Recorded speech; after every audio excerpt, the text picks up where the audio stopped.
9 अ ब पाला, त्यानंतर आपण आलो 10 अ ओबीसी महिला, गोरले कल्पना राजकुमार पंजाब उभे आहेत, तराळे मंगला राजेभू तुतारी वाजवणारा माणूस उभा, निर्मळ हर्षवती विवेक हे कमला उभी आहे. का हो, तुमचं इथं कॅन्डिडेट नाही ना? बरोबर आहे ना. आम्ही तुम्हाला पहिल्यांदाच सांगितलं की ज्या ठिकाणी आपण उमेदवार सशक्त उमेदवार देऊ शकत नाही त्या ठिकाणी आपल्या मित्र पक्षाला सहकार्य करायचं. इकडे लढाचं मैत्रीपूर्ण लढ. मी तर राजकारणाला हारलो बा. मग आता ते हारच. सर, तुमची कंडिशन अशी झाली की म्हणा बेगाने की शादी में अब्दुल्ला दिवाना, म्हणजे कमलाची जरी निवडून झाली, जसे उद्धव साहेबांच्या गटाची सीट निवडून झाली म्हणजे काँग्रेसवाले नाचतात, आणि काँग्रेसची सीट निवडून झाली म्हणजे उद्धव साहेबवाले नाचतात, आणि बिहारमध्ये बीजेपी निघालो, दोन्ही कोमात. अशी परिस्थिती आहे. म्हणजे तुमची तशी परिस्थिती आहे. तुमच्याकडे न येता मी कमलामध्ये निर्मळ हर्षवती विवेक, काय परिस्थिती आहे? मागच्या निवडणुकीत सुद्धा नलिनी प्रकाश भासाकडे त्या वार्डामुळे निवडून आलेले आहेत. अच्छा. आणि आजही त्या म्हणजे वार्डामध्ये नलिनी प्रकाश भासाकडे जे 65 मध्ये जे त्यांना बहुमत मिळालं होतं, म्हणजे विजयाचं समीकरण, त्या वार्डानं समजा तुम्हाला पुढे गेलं, म्हणजे समजा जर ते 65 मध्ये कमी पडले असेल त्याला या वार्डामुळे, पण यावर्षी परिस्थिती बदलली. यावर्षी ते कमीच पडत नाही, जास्त मतांनी निवडून येतात. त्याचं कारण असं आहे की राष्ट्रवादी आमच्यासोबत आहे. मागच्या राष्ट्रवादी आमच्यासोबत नव्हती, पंजाबसोबत होती. अच्छा. त्यामुळे आमचा विजय सावंतनगरचा विकास राहिला, रस्ते राहिले, सारं राहिलं. खासदार आमदारांनी काही केले नाही. मग मागच्या वेळेस जो विकास होता तो त्यांनी कमी केला असं म्हणायचं आहे का तुम्हाला? नाही, आमचा ठराव इथं काय नगराध्यक्ष आमचा होता भाडी असल्यामुळे त्यांनी आम्हाला पाहिजेचं काम करू दिलं नाही. आता यावेळेस आम्ही असं म्हणतो लोकांना का बॉडी पाहिजे आपली, नगराध्यक्ष आपला पाहिजे बीजेपीचा, म्हणून तुम्हाला लोक निवडून देतील. म्हणून आम्हाला लोक निवडून दिले. तुमचा काय अंदाज आहे तिथं? आताच त्यांनी म्हटलं की त्या ठिकाणचे त्यांचे 2 नगरसेवक याच प्रभागात होते, नगराध्यक्षही त्यांचा त्यांच्याच पार्टीचा होता, पण तो आजही एवढ्या मागासलेला प्रभाग आहे की व्हीआयपी लोक त्या एरियात राहतात, चालताना रस्ते सुद्धा नाही आहे. त्यामुळे एक आम्ही नवीन उमेदवार देण्याचा प्रयत्न केला, कल्पनाताई गोरले म्हणून, आणि ते त्या ठिकाणी चांगली लढत देतील अशी आम्हाला त्या ठिकाणी अपेक्षा. पण प्रत्यक्षात जेव्हा मी तिथे सर्वे केला, तिथं सर्वे तराळे मंगला राजीभू हे तिथे विजयाच्या समीप आहेत असं लोकांचं म्हणणं आलं.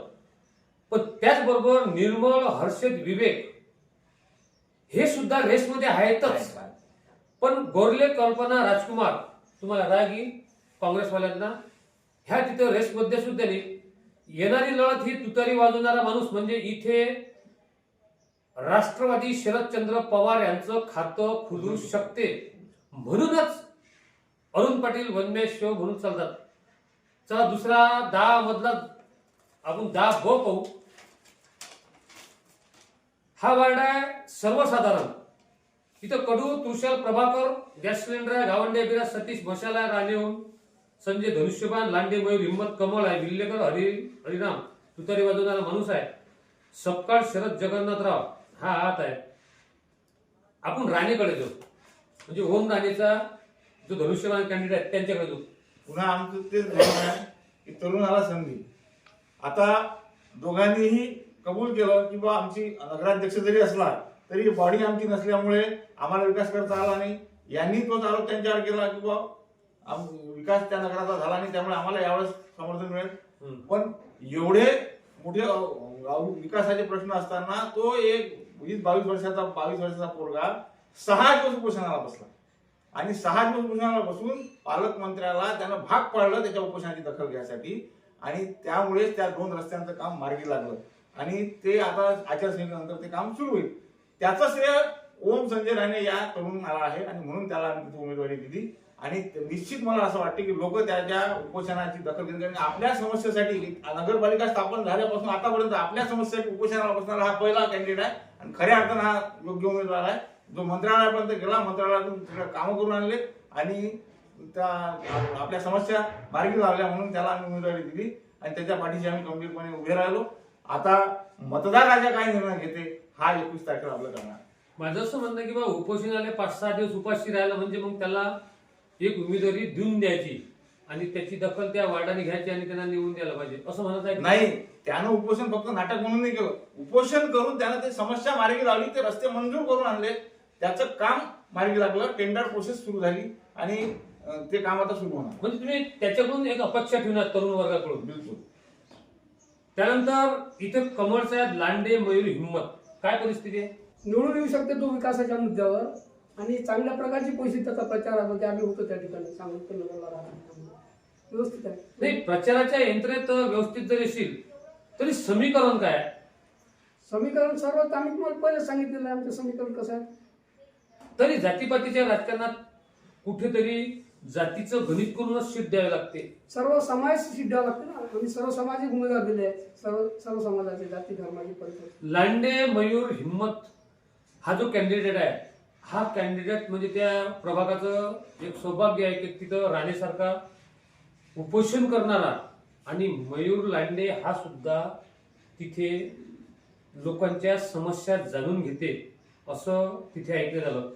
तुमचं काय म्हणणं आहे? तुमचा हा पंजाचा उमेदवार आमचे त्या ठिकाणी शरद जगन्नाथ सपकाळ हे सर्व त्या प्रभागातल्या जनतेला चालणारा एक सामाजिक कार्यकर्ता म्हणून तो उमेदवार आम्ही त्या ठिकाणी दिलेला आहे. एक लाईनच्या माध्यमातून इलेक्ट्रिक बोर्डाच्या माध्यमातून त्या ठिकाणी ते कार्य करत असतात. घराघरापर्यंत त्यांची ओळख त्या निमित्तानं झालेली आहे. लाईनचे काम असो, मीटरचे काम असो, फ्यूजचे काम असो, ते घरोघरी करतात. त्यामुळे आम्ही त्यांना त्या ठिकाणी उमेदवारी दिली आणि आम्हाला या ठिकाणी शाश्वती आहेत की ती चांगल्या प्रकारे त्या ठिकाणी लढत देतील.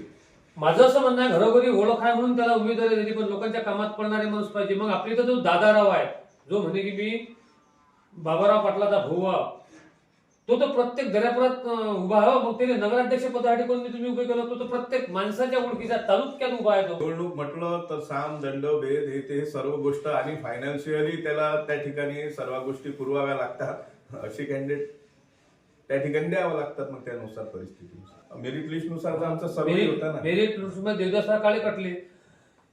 सर्वसामान्य लोकांचं तिथं म्हणणं असं येतंय लांडे मयूर हिम्मत कमळ आणि विल्लेकर अनिल हरिराम तुतारी वाजवणारा माणूस या दोघांमध्ये फाईट आहे आणि त्यामध्ये मयूर लांडे हा आघाडीवर आहे. हे सर्वसामान्य लोकांनी मला जे केलं त्यावर मी हे बोलत आहोत. हे माझं ओपिनियन नाही, फक्त हे गन्ना का फन्ना युट्यूब चॅनलवर मी घेत आहोत.